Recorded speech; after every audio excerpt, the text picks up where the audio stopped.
Hello, Tamara. I have a question for you.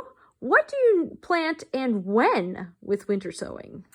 Very good question. And I can't answer it perfectly, but what I will say, it depends on your zone. So that's the first thing you look at is when can I actually put seedlings in the ground safely without a lot of protection? That's what I go by at first. We can talk about no transplant winter sowing, which could give you an edge that you could plant directly earlier, but that's a whole nother video. So when I decide what I want to plant, first I decide what do I like to eat, or what do other people like to eat that they would want seedlings, or I grow for other people maybe. I decide that. For today, when we did this video this morning, we decided we were going to do a member of the brassica family, which is things like broccoli, kohlrabi, cabbage. And when you do those in this kind of jug, so this is gallon size, and we covered how to prep it earlier, but we put 6 little indentations, kind of like you think of it as a dice that has 6. And in each indentation, I usually put 2 seeds, and that is pretty much across the board because winter sowing gives you great germination. You do not need to broadcast this whole piece of potting soil in here to get what you need, because you're going to be frustrated because you either have to sacrifice something or you can't pull them apart, or you don't have enough space to put them somewhere. So in this case, we used approximately a dozen seeds, 2 per 6 count holes. So that's what we did with that one. So brassicas can go out early. So this is March. So at this point, anything that likes cooler weather can be planted. When it comes to tomatoes, which happens to be one of my specialties, tomatoes don't like cold. They like warmth. So I plant those over the course of the last 6 years. I've learned if I plant those in a jug like this, to germinate, I can put them out mid-April to early May, because my planting time for zone 4 is late May. Could be the 24th. You can risk it a little earlier, but that date is pretty standard for our area near La Crosse, Wisconsin. So in that case, if I put tomatoes in here, I don't do it till April, and I might do maybe upwards of 3 holes and about 2 seeds per hole. If I happen to put 6 in there, it's okay. But like I said, if you have to sacrifice one of those, I don't like to sacrifice my tomatoes. I like to put them all in the dirt. So 3 holes would be plenty, because they will get luscious. They will come up to the top. They will be trying to escape out this hole. And then you do a big reveal. So when you pull the tape off and see your beautiful tomatoes, you'll be really happy.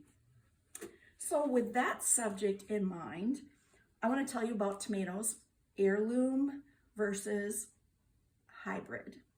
Heirloom means you might get different colors, different shapes, but you don't know, they might not all come in at the same time. And the best part is you can save your own seeds at the end of the season. So that's why I have over 60 varieties of heirloom tomatoes, because I like that an heirloom tomato stays true to its type, true to its variety. So next year, and tomatoes don't cross-pollinate a lot. It is open pollination. So there's a chance you'll get a really cool renegade, but you'll get the same plant next year. And as you do it each year, it will acclimate to your zone and do better every year.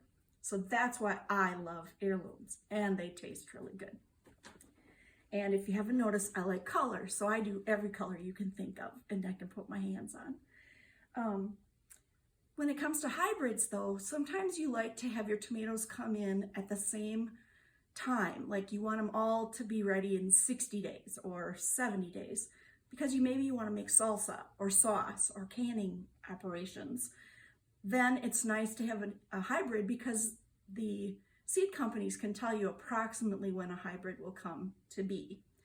And you can also make them determinate or miniature. If that's what you choose, you can look for those kind of seeds, and you can have a short tomato plant or you can have a medium-sized tomato plant.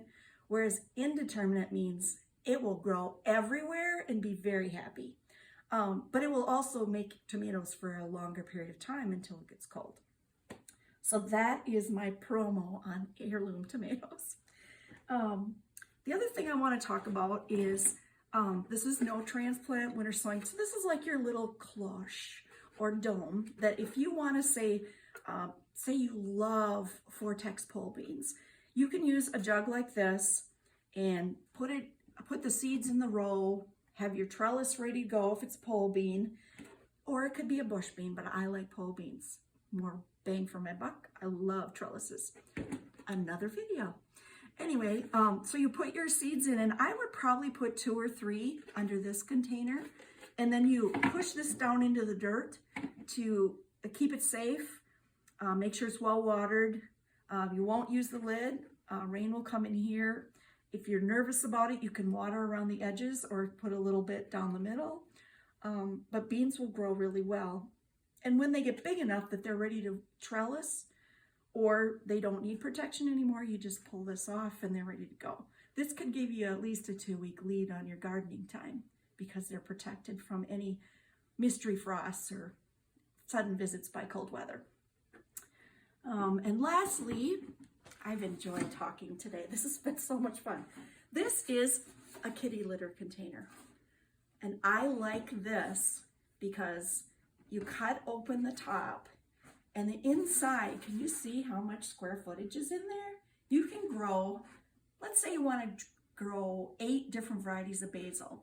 You can do that in this container because it'll have about 2 to 2.5 inches of dirt.